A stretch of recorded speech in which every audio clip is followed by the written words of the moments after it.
فیسبوک مونټایزیشن لپاره د فیسبوک اکاونټ غوره دی او که د فیسبوک پیج غوره دی. نو زما په نظر ما چې خپل کار ور باندې کړی دی، هم په اکاونټ باندې کړی دی، هم په پیج باندې کړی دی. نو اکاونټ هم ښه دی او پیج هم ښه دی، خو افغاني اکاونټونه لږ ستونزه دا لري چې د وی پی این په ذریعه سره زر تر زره لوکیشن نه چینج کوي، او پیج چې دا هغه تقریبا 1500 ورځو نه نیولې تر میاشتو پورې لوکیشن څنګه کوي چینج کوي.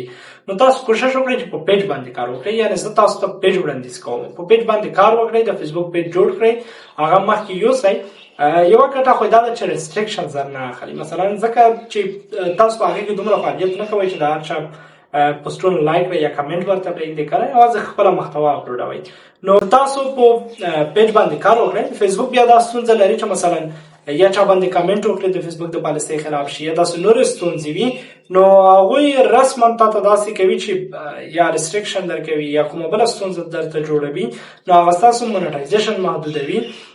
نور کوم داسې توپیر خاص نشته، که پیج و که اکاونټ و د فیسبوک، البته تاسو کولی شئ چې په دواړو باندې کار وکړئ او د دواړو څخه پیسې ترلاسه کړئ.